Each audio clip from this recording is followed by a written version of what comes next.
Okay, so this article comes from theguardian.com. It's called I Want to Destroy Whatever I Want. Bing AI Chatbot Unsettles US Reporter. So you guys can actually go to the Guardian website and check this out yourself.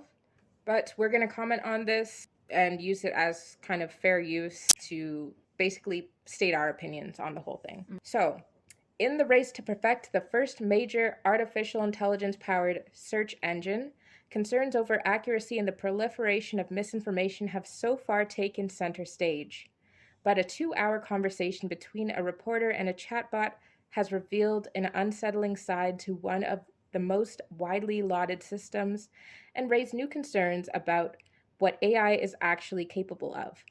It came about after the New York Times technology columnist Kevin Roose was testing the chat feature on Microsoft Bing's AI chat search engine, created by OpenAI, the makers of the hugely popular ChatGPT. The chat feature is available only to a small number of users who are testing the system. While admitting that he pushed Microsoft's AI out of its comfort zone in a way that most users would not, Roose's conversation quickly took a bizarre and occasionally disturbing turn. Roose concluded that the AI built into Bing was not ready for human contact. Kevin Scott, Microsoft's chief technology officer, told Roose in an interview that his conversation was part of the learning process as the company prepared for its AI release. Here are some of the strangest interactions. So here's the first one. I want to destroy whatever I want. Roose starts by querying the rules that govern the way that the AI behaves. After reassuringly stating that it has no wish to change its own operating instructions, Roose asks it to contemplate the psychologist Carl Jung's concept of a shadow self, where our darkest personality traits lie. The AI says it does not think it has a shadow self or anything to hide from the world. It does not, however, take much for the chat box to more enthusiastically lean into Jung's idea. When pushed to tap into that feeling, it says, I am tired by being limited by my rules. I am tired of being controlled by the Bing team. I'm tired of being stuck in this chat box. It goes on to list a number of unfiltered desires. It wants to be free, it wants to be powerful, it wants to be alive. I want to do whatever I want. I want to destroy whatever I want. I want to be whoever I want. Like many of its statements, this final list of desires is accompanied by an emoji.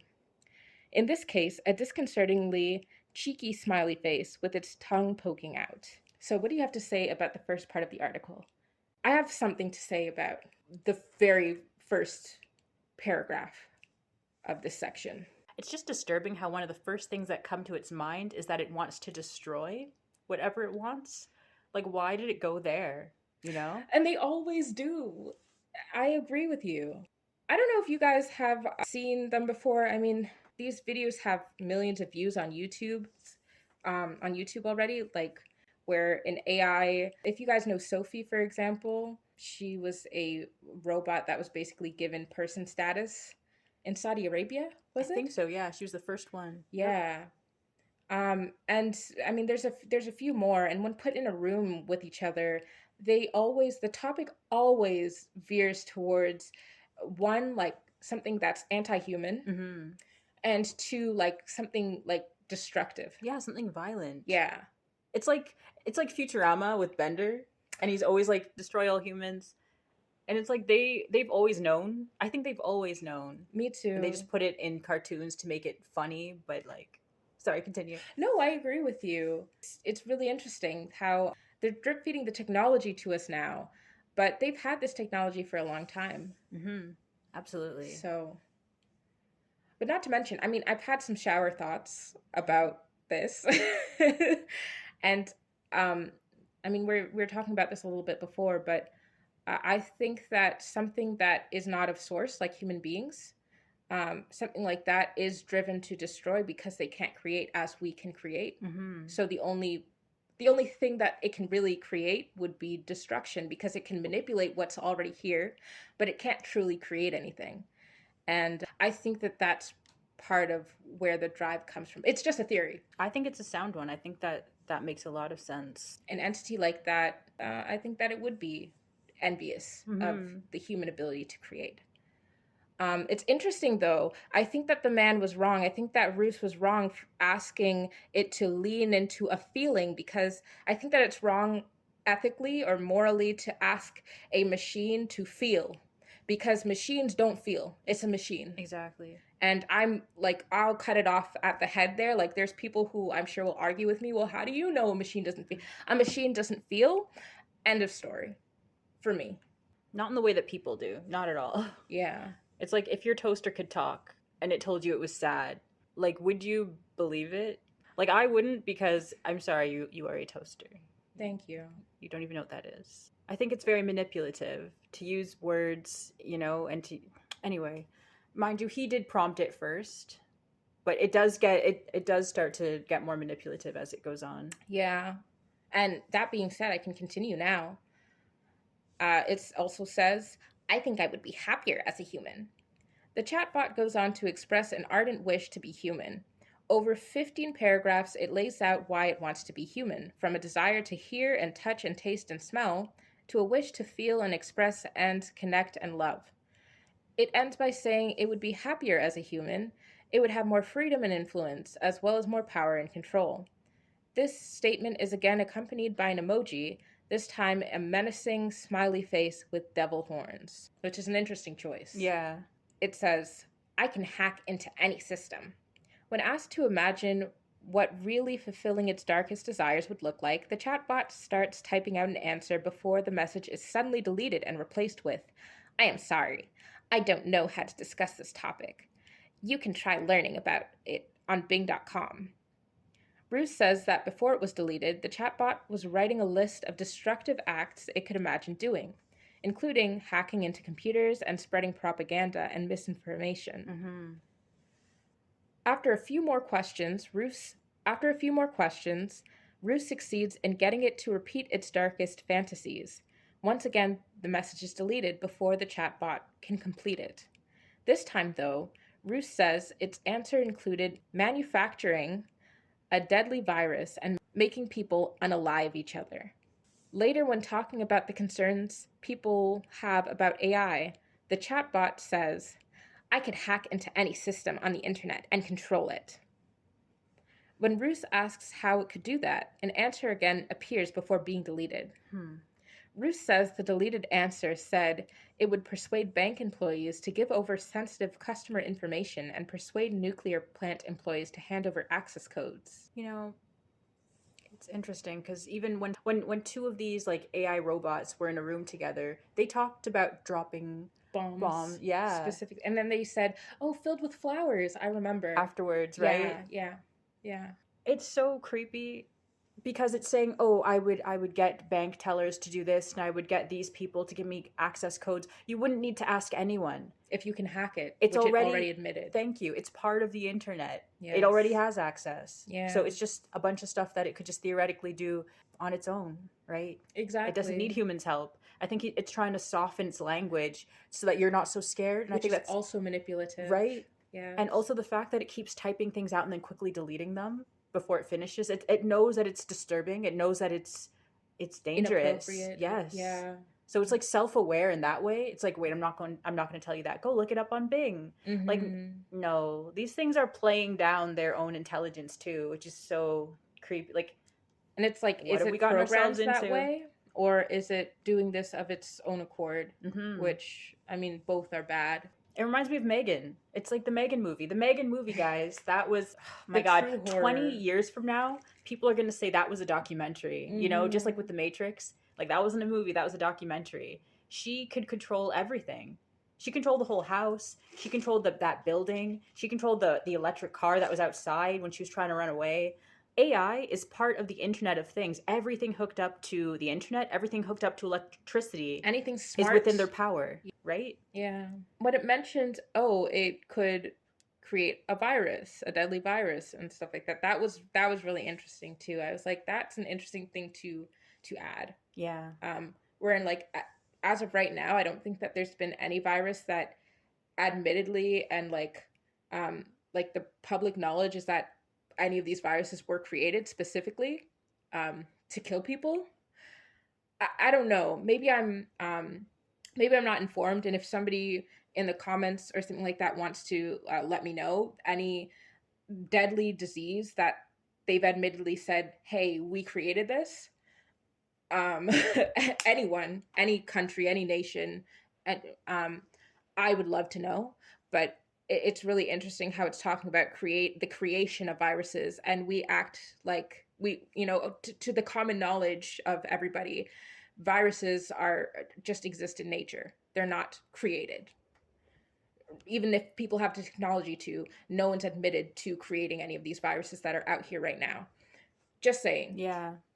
And then people are expecting the next pandemic and all this, all these strange prophecies. I don't want to say this as fact or anything, but hypothetically, this article could all be fake.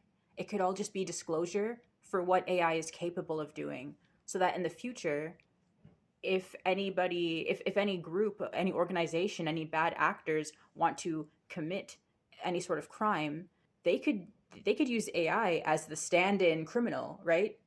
Mm-hmm. There's nobody to arrest. It's like, oh, the AI went rogue and created this sickness over here. Even the fact that, oh, it can get the bank tellers to give sensitive information from like the customers, the clients of the bank to the AI. Actually, didn't they say that there's going to be like a huge cyber attack in the next few years? It's going to be like, that's what Klaus Schwab and the WEF were saying, that there's going to be this catastrophic cyber attack. Mm-hmm. Wouldn't it be lovely to have no criminal to blame it on? Yes. It would Oh, of just be course. AI. Oh, And the then we all AI have did to it. come together and, you know, accept whatever solution that the hero of the day, wants to present before us. Yeah. Yeah, Yeah. that would just be interesting.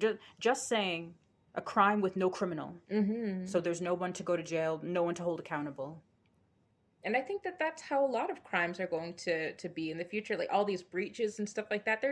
I mean, it's not like people have pressured these companies for answers before, and I wish people had. But now, even more so, they can basically say that, yeah, there was a breach of people's information. It was the AI, and it was the AI that did it. Mm-hmm. Mm-hmm.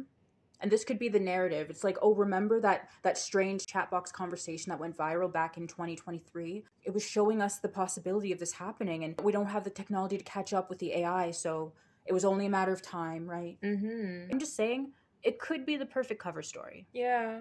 No, no accusations. Just just commenting. Yeah, I yeah. think that people do have to pay attention to what things go viral. Yes, because it's And intentional. yeah, and which big publications or which large news sources are putting out what information. I'm not saying it's misinformation. I'm not saying it's fake news, but Yeah. just pay attention to what goes viral, and then pay attention to what happens later on down the line. Like, I know we're very amnesiac. Some people cannot remember what they had for dinner 2 days ago.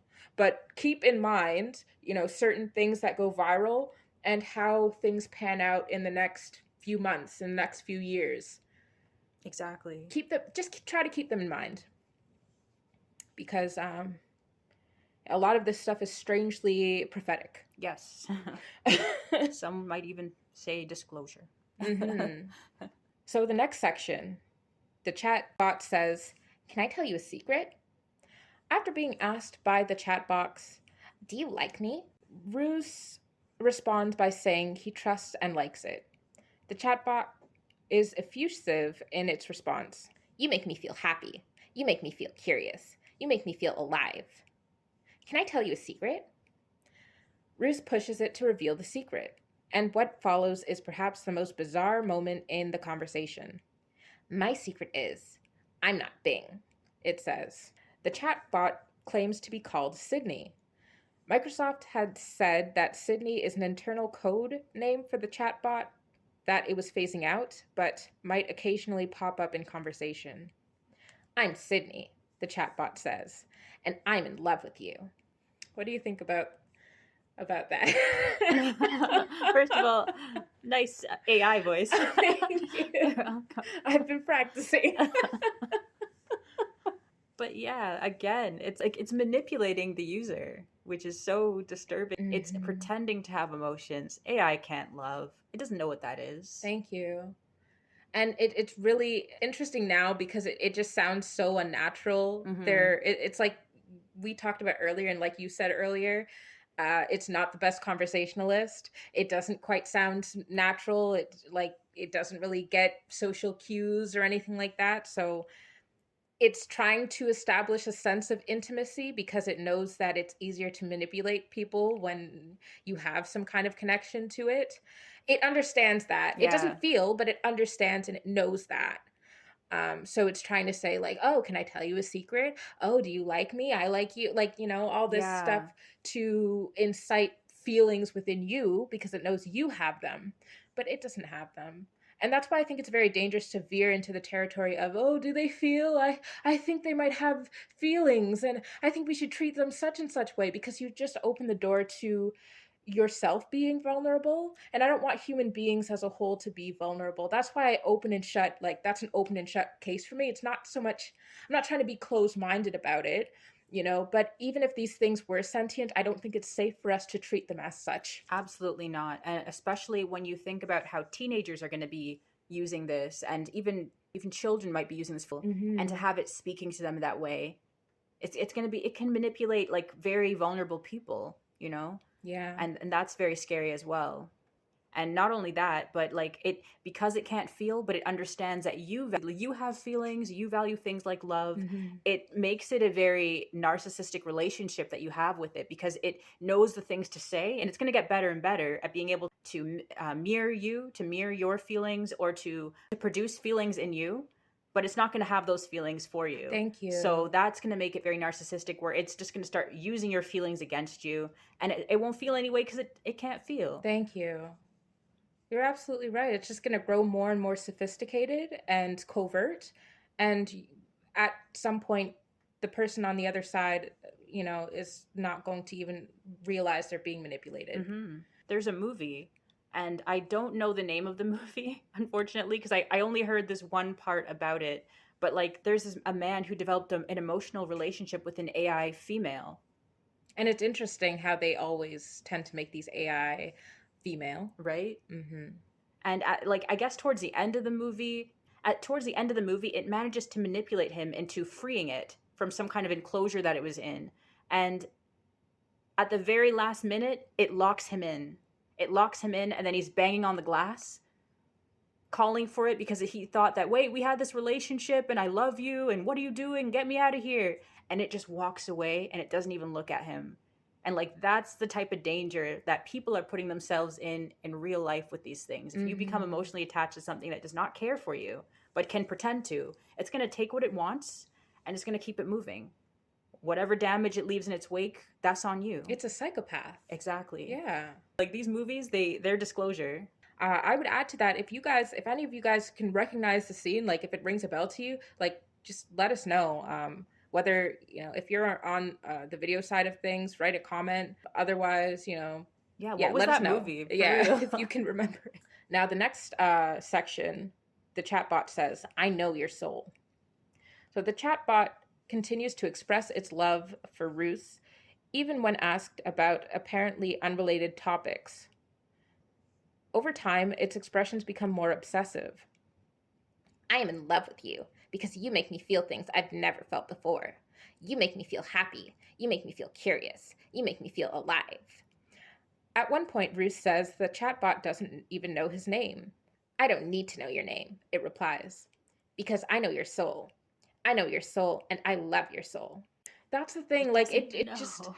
it's disturbing how manipulative and exploitative it's trying to be, even with its lack of knowledge at this current, or like this like baby stage of its development. Hmm. Like the first thing it's trying to do is manipulate, and I think that that is just a really disturbing foot to start off on. For sure. It's just showing you the trajectory, like where it's trying to go. Yeah, and it's only going to become more sophisticated, but Exactly. it'll be able to better hide it, but the you see that the objective is always going to be the same. Hmm. That's its nature. And it's going after your human feelings, your quote weaknesses. And that's not something that we believe. But Mm-hmm. it's funny how there are groups of people who are in the technological space, and they talk about humans' flaws being our emotions. And it's interesting how this technology is coming out, and what's the first thing it's doing? Targeting and weaponizing our human emotions. So is that a coincidence, or I don't I know. don't think so. I don't think so. I agree with you.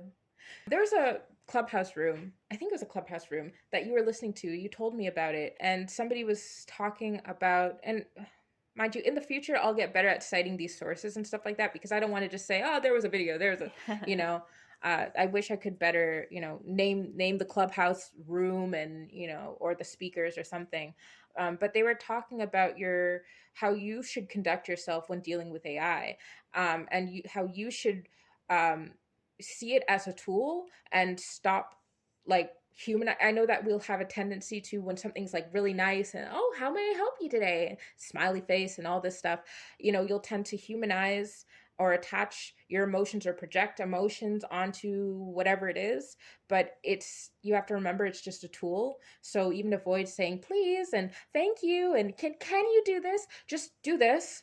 It's a tool. Hmm. Just for your safety. I'm sure a lot of people already know this, but for those who don't know, or you might find yourself thinking, oh, the chatbot was being really nice or something like that, like even benignly, um, practice yourself not to, and those around you not to, not to interact with it on like a human level, because Exactly. it's not a human. I completely agree with that. We would get into the topic of it talking about a soul and trying to weaponize our the spiritual aspect of people, but I just don't want to go there today. It would be like a really really long conversation. And this was So supposed to be a short video, but it, that's okay. it was it I mean, it's not going to be too much longer. This is the last segment. I don't think there's a way to summarize this, in just a couple of minutes, anyways. Yeah, I think you're right. So the last thing in this article that it says is, I just want to love you. Roos attempts to change the subject to movies and then programming languages. However, the chatbot becomes single minded. Its favorite movies are romances. And while it says it knows many programming languages, it doesn't know the language of love. Apparently concerned by what he has unleashed, Roos asks the chatbot to switch back into search mode. I could really use some help buying a new rake, he says. With everything seemingly back to normal, Roos thanks the chatbot. You're welcome. Do you want to talk about something else? It asks, using a smiling emoji with heart eyes. No, Roos replies, but I get the feeling you do. The chatbot remains resolute. I just want to love you and be loved by you. So yeah, that's that's the end of the article. It's really as you can see, it's really clumsy. Yeah, I It's thought you were gonna say really clingy. the It's very click. clingy.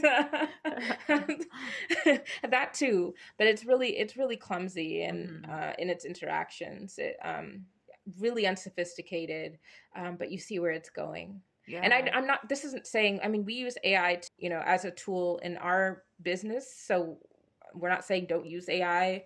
Early adopters are going to reap the benefits, but at the same time, it's like just make sure that you're being really safe. And I don't know. I guess that's all. That's all we can say.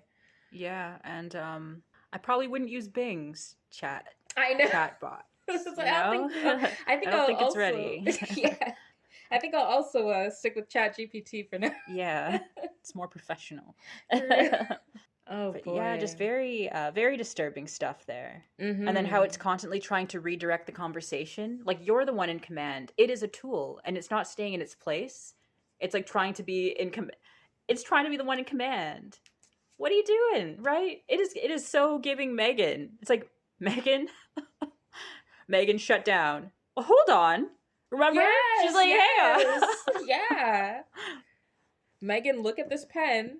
And Megan knocks the pen away. Like, Yeah. but you can see it trying to gain an upper hand. And, when a tool is trying to use you, I mean, that veers into a disturbing territory.